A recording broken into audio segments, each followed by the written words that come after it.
Have we lost our courage to do big, dangerous things? Tonight on Old Time Radio News, we're looking back at the boldness of Apollo 15 and compare it to today's Starship program. Then we're going to Mars with the chilling X-1 classic, Mars is Heaven. Look, back in 1971, we sent men to the moon in what was basically a sophisticated tin can. They took real risks. Today, while most agencies move at a snail's pace and play it ultra-safe, there is one man who still embodies that old spirit of bold exploration. Elon Musk. He's willing to fail spectacularly in public, learn fast, and keep pushing toward making humanity multi-planetary. That's the kind of courage that built the modern world. We've gone from celebrating explorers to being ruled by committees afraid of failure. Real progress demands risk, and thank God someone is still willing to take it. This is Old Time Radio News, where the theater of the mind is still alive and well.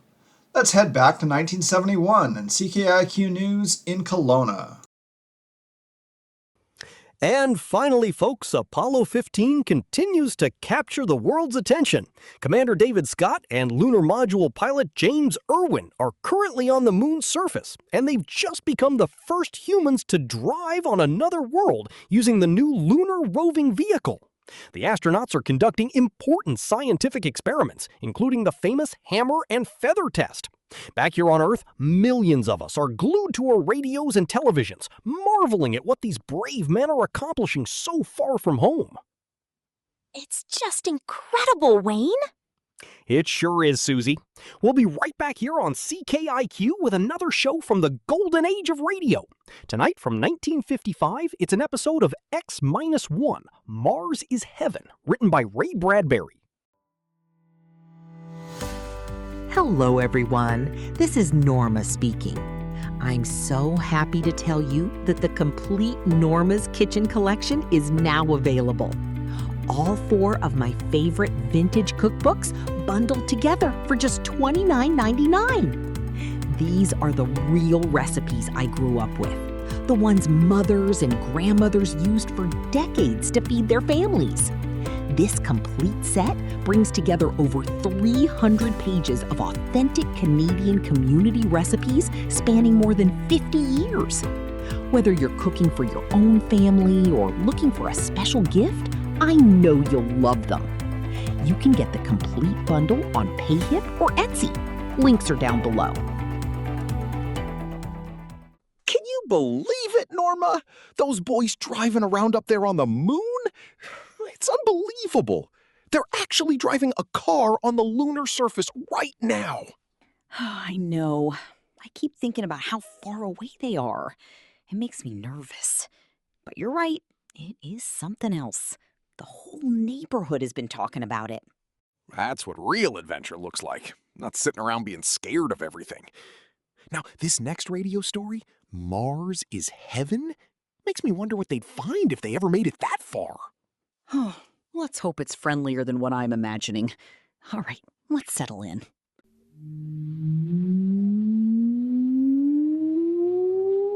Countdown for blastoff. X-5, -4, -3, -2, X-1. Fire!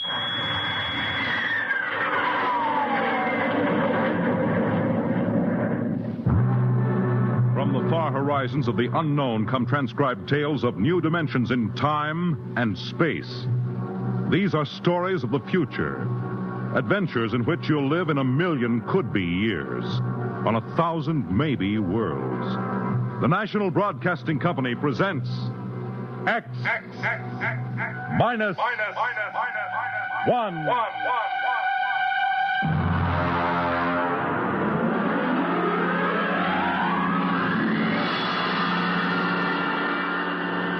Tonight's story, Mars is Heaven.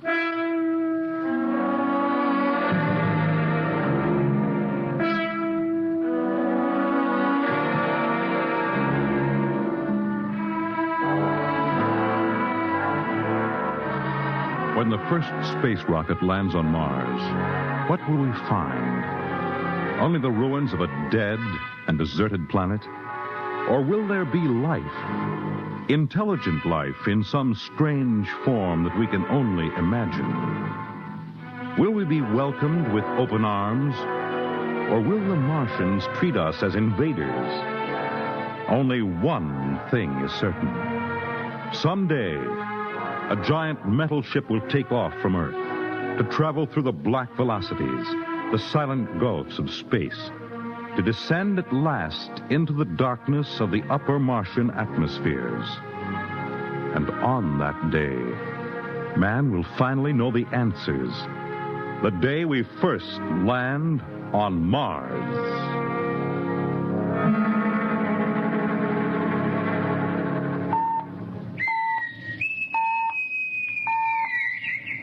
Now hear this. Now hear this. Approaching critical deceleration. Fasten gravity suits. Stand by to land. There it is. We've intersected the course vector, sir. All right, Mr. Lustig. Over to manual control. Aye, sir. Masters, sound general quarters. Aye, sir. Mr. Lustig, what do you make of the terrain? There seems to be a heavy ground, Miss Captain. We won't be able to use the infrared lights. And we'll have to come in on radar. Isn't that a little risky, sir? Landing in the dark? I'd rather run the danger of a blind landing, Lieutenant, than come in without the cover of darkness. Remember, we don't know what kind of reception is waiting for us down there. Airspeed 500. Altitude now 4,000. Bridge to engine room. Stand by for deceleration. Fire forward tubes 1 and 3.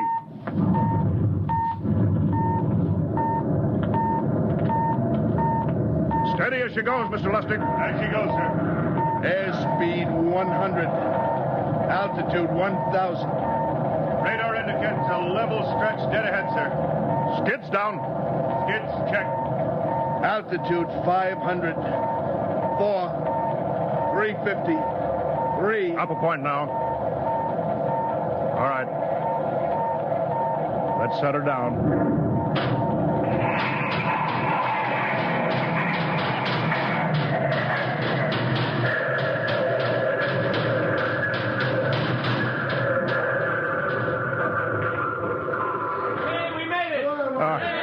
Cut the power. Masters, pipe battle stations. Aye, sir. All secured, sir. Well, gentlemen, we're now on Mars, April 20th, 1987, 4:33 Greenwich time. Enter that in the log, Masters. Aye, sir.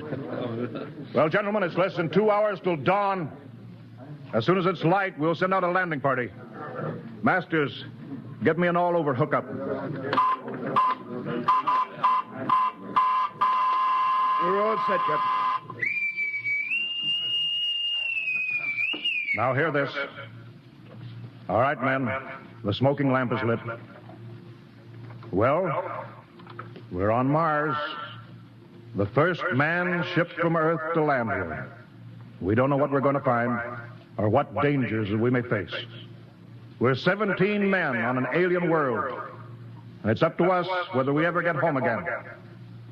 The next few hours should tell the story, and I want instant obedience to all commands.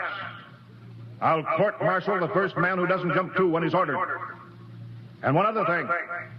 We may be on Mars, but this is still a United States naval vessel. Officers will conduct a personal and weapons inspection in 1 hour. That's all. An inspection, Captain? Now? Mr. Lustig, we've got an hour and a half to sweat out before we find out what's outside that airlock. I'd rather have a man worried about his stripes than about what's waiting outside on Mars.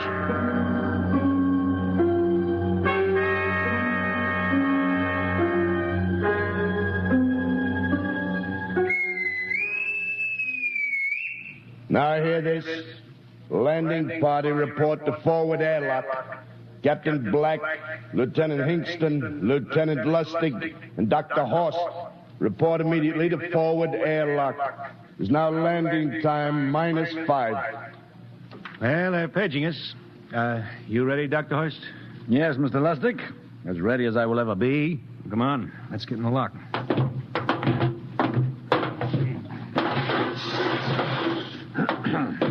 Kingston, Lustig, and Horst reporting in the airlock. Very well, sir. The captain will join you. 4 minutes to go. At least the captain would get here. What difference does it make? I just want to get it over with, that's all. Anybody got a cigarette? Yeah, I think you're smoking too much, Lieutenant Lustig. Are you nervous? I offer you, Horst. Wondering what's hidden outside underneath that ground mist? I've been giving it some thought. It'll be very interesting to find out. A very unusual planet, Mars. Why? It has an atmosphere. A wonderful thing, an atmosphere. Where you find one, you find life. You mean Martians? What do you think they'll look like? Who knows? Intelligent life can take many forms. You mean they may have green skins and eyes on stalks or something? The comic book conception is possible, of course. Or they may have developed far beyond us. Perhaps they have a science that can produce weapons far more dangerous than our atomic missiles. You think we may have to fight our way out? After all, we are invaders. Now hear this. Landing time -2. All right. We heard this. You know what I'd like to find outside that airlock? Good old Illinois. Ever been there, Lustig? Only Chicago. Well, you ought to see my hometown. Green lawns, big white houses. Sounds like my hometown. My grandmother used to have one of those iron deer on the lawn. Every Halloween, we'd paint another color. One time, we painted it black and white like a Holstein cow. Where does your family live, Dr. Horst? I have no family. When I was a child, they were gassed to death in the Dachau concentration camp. Tough. No, it has its advantages. I have no ties on Earth. Nothing to lose now. I imagine I'm the only one on board who is free to enjoy our present peculiar position. All right, Masters, you can button it up now. Aye, sir. Well, gentlemen, check your sidearms. In 1 minute, we'll be the first men to set foot on Mars. Quite an honor, eh? As long as the medals are not rewarded posthumously. Still uneasy, Dr. Horst? Captain Black, I've been uneasy ever since I can remember. On Earth and on Mars. Well, 30 seconds. Give me the intercom phone, Lustig. Yes, sir. Masters? Aye, sir. Battle stations are to be manned until we return. If we're not back in 2 hours, I want no rescue party sent out. Blast off and save the ship, you understand? Aye, sir. All right. 5 seconds. 4, 3, 2, 1. Lustig, open the outer airlock. Aye, sir.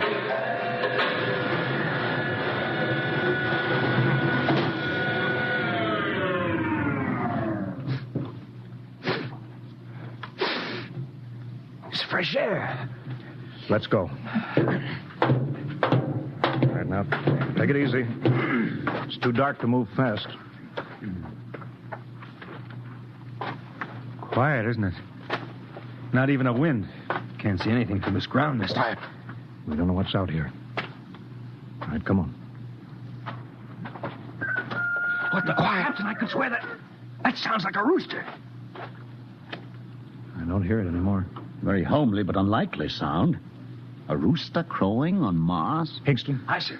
Set that machine gun 25 yards to the flank. We'll stay here till the ground mist lifts. Aye, sir. What do you make of the ground, Horst? Grass. Plain grass. You can see some large foliage there where the mist's thinned out. What the? Hingston, hold your fire, you fool! I hit it, Captain. What? Some kind of wild animal. I hit it. I could see the tracers, but it's still standing. Come on, Horst. Doctor, where are you? Up ahead. Admiring the wild animal. Careful, Horst. Wait for us. Don't worry, Captain. It's an iron deer. A lawn ornament. Well, that's impossible. It's hollow. Interesting, isn't it? A whitewashed Victorian iron deer sitting on a lawn in the middle of Mars. I don't understand. Look around. The mist's lifting. Hey, Captain, look there. It's a house, a regular old-fashioned house. But, sir, on Mars. Good Lord. I haven't seen carved scrolls and gingerbread like that in years. Look at that port swing. The geraniums. There. I told you it was a rooster, Captain. Give me the glasses, Lustig. I want to take a look through that front window. Well, there's an upright piano. Some sheet music on it. Lustig, it's beautiful Ohio. It can't be, sir. Horst, do you think that civilization of 2 planets could be identical? I don't know. That specific variety of geraniums is only 50 years old on Earth. Is it logical that they should develop in Mars? How about that porch swing and the piano and beautiful Ohio? Why, it's impossible. Captain Black, this looks like the town I was born in. Well, it looks like my hometown, too. I've thought of something, sir. It's the only solution. Maybe we're not the first ship to reach Mars from Earth. Don't be ridiculous, Lustig. Oh, how else can you explain it? Suppose some scientists got together. They invented some spaceship and planted a colony here. That's the only answer. That's impossible, Lustig. Been space travel, it couldn't be secret. Do you have any idea what ships cost, what industrial power is needed? No, there's got to be some logical reason. I think perhaps we might find out, Captain. The light just went on in that house. Kingston, cover that door with the machine gun. Aye, sir. All right, come on, horse. We're going to ring that doorbell. There's got to be a scientific answer to all this.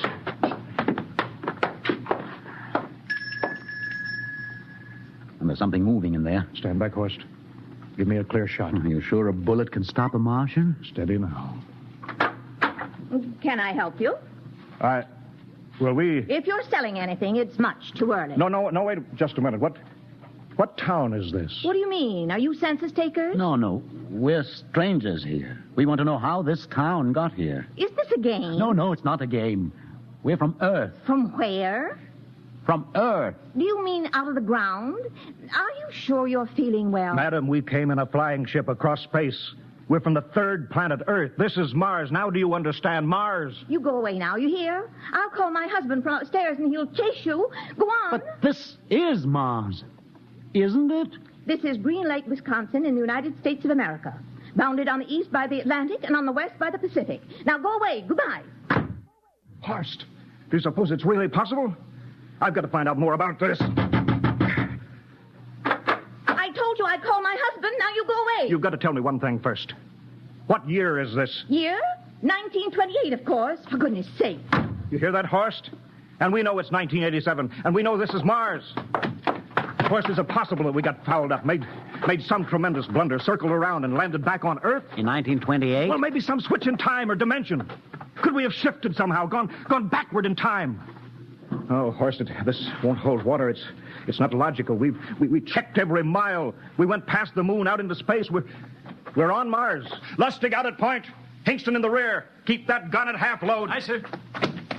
Horst, there's got to be some cold, logical solution. Captain. What? That house down the street, the white one with the green shutters. Lustig, what's the matter? I never thought of... Thank God! Lustig, come back here. He's running for that house. That crazy fool. After him, quick. Lustig, stop! Come down off of that porch. Grandpa! Lustig, what the devil do you think you're doing? Albert! Grandpa, it is you. Lustig, what is going on here? Albert, it's been so many years. How you've grown, boy. It's so good to see you. Lieutenant Lustig! Oh. Captain, Grandma, I want you to meet my friends. This is Captain Black. Captain, I want you to meet my grandfolks. Howdy. Any friend of Albert's is a friend of ours. How long have you been here, Grandma? Oh, a good many years, ever since we died. Ever since you what? Oh, yes, sir. They've been dead 30 years. What? Oh, now, don't you trouble yourself. It's all right. We're alive again, that's all. Do you mean to tell me that Mars is heaven? Oh, nonsense, no.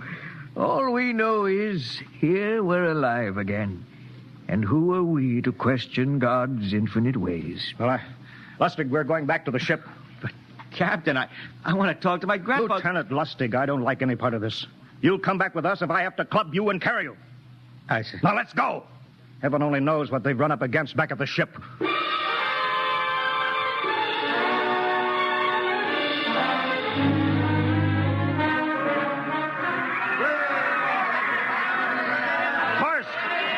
Crowd around the ship. Looks like we're being welcomed with a celebration, Captain. Celebration? We've abandoned ship. Every port is open. No guard set. You masters! Hiya, Captain.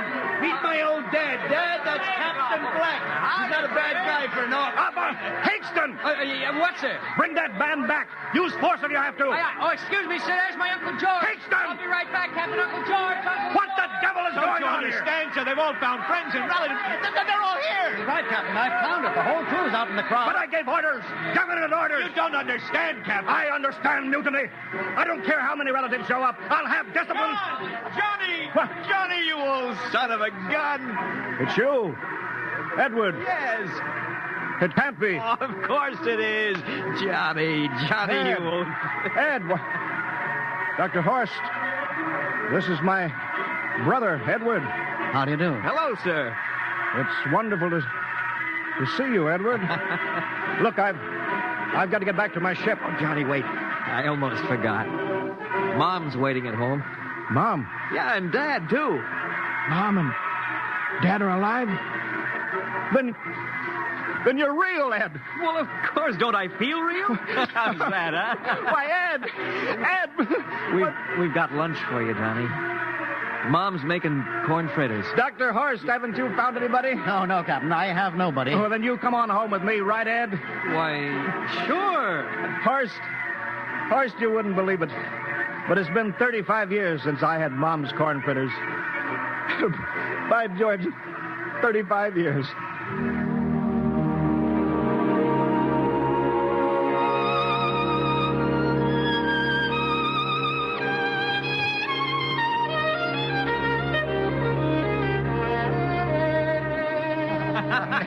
And there's plenty more in the kitchen, so don't hold back, Johnny. You too, Dr. Horst. Well, Johnny, you're still in the Navy, huh? That's right, Dad. I'm in command of the ship. We're an old Navy family, Dr. Horst. All three of our boys in the service. Yeah, Ed was the best pilot in the Pacific, too. What did happen, Ed? What's the difference? I'm here now. Yeah, but... You know, it's almost perfect. All we're missing is your brother, Will. Then the whole family could be together. Well, it won't be long, Mom. Will's in charge of the XR-54. Next rocket coming out to Mars. Oh. Well, little Will. When does he leave, Johnny? Well, the takeoff's scheduled for September, but it depends on what we report. Oh, yeah. There's no question about that now, huh? No. Christmas together again. That'll be something. Sure will, yes, sirree. Well, this calls for a celebration. How about a little of the old dandelion wine, eh, Johnny? Now, Father, don't you go giving Johnny too much wine. He's a big boy now, Mother. Well, sir, isn't everything just fine? Just fine.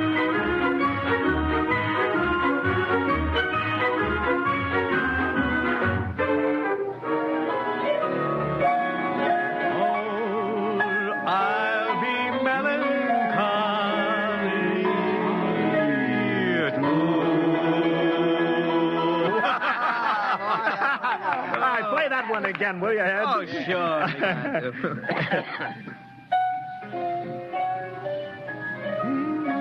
Well, Dr. Horst, what are you doing sitting over here alone?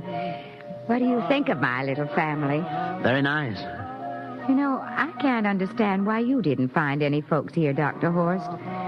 It's just a shame everybody else is so happy. Well, I never remembered my family, Mrs. Black. All I know is they were gassed at Dachau during the Second World War. When I was liberated, I was in delirium 3 months. I cannot remember anything before then. A psychiatric phenomena. Well, that's terrible. Isn't there anything anybody can do? I don't want to remember. I have not had a pleasant life. I prefer to be free of emotional entanglements. They interfere with a scientific approach. Oh, I'm sorry, Dr. Horst.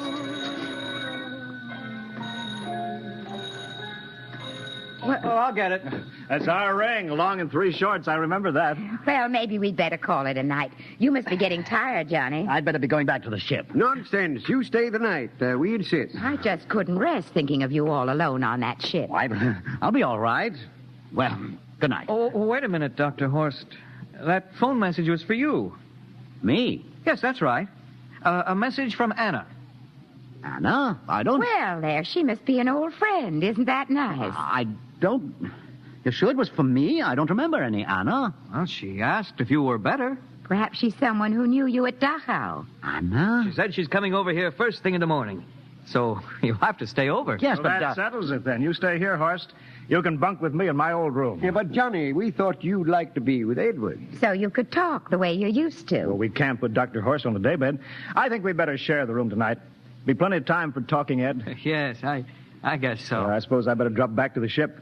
You know, Ed, security check. What? Why do you have to do that here? I don't know, Mom. There's no good reason, I guess. Suppose we skip it tonight, huh? Well, good night, everybody. Oh, it's good to have you home, Johnny. It's good to be home, Mom.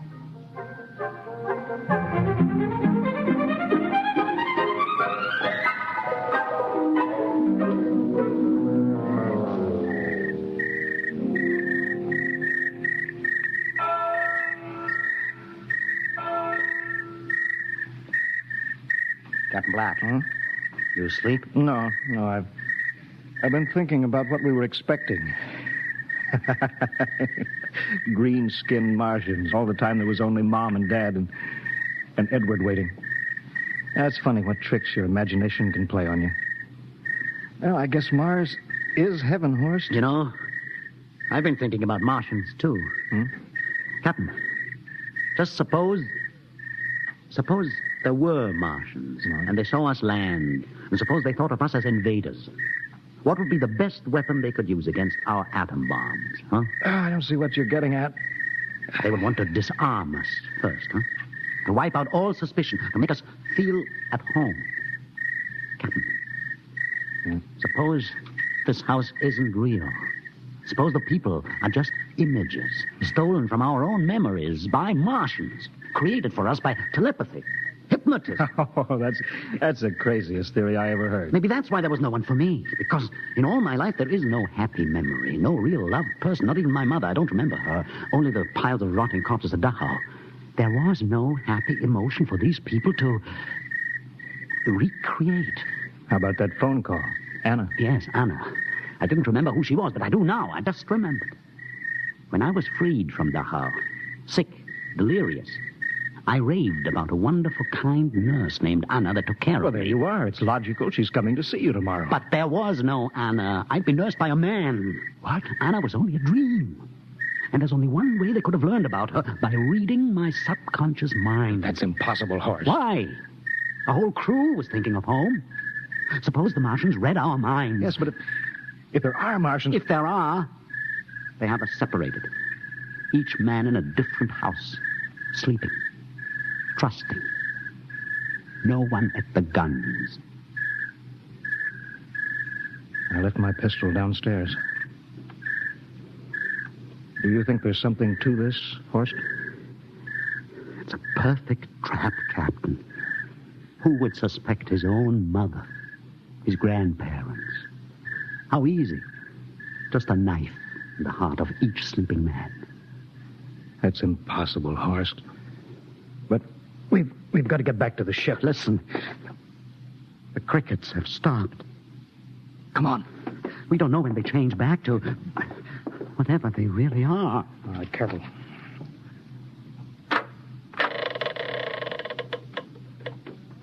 Where are you going, John? Ed, we wanted a drink of water. That's all, Ed. You're not thirsty, John. You don't want a drink. Look out! You don't want a His drink. face! It's changing! He's a Martian! Run, Horst! Run! You can't get away, John. This way, Horst! Horst, where are you?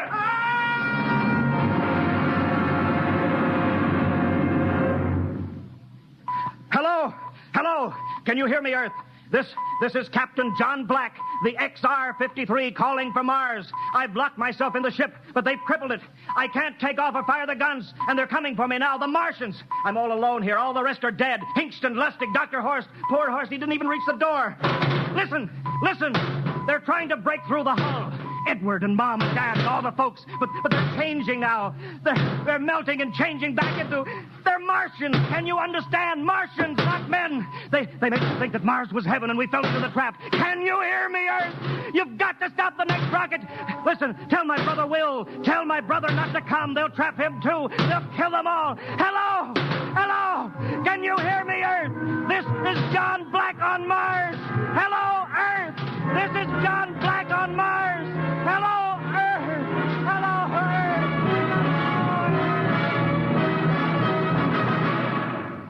Tonight, X-1 has brought you the science fiction classic, Mars is Heaven, written by Ray Bradbury and adapted for radio by Ernest Kenoy.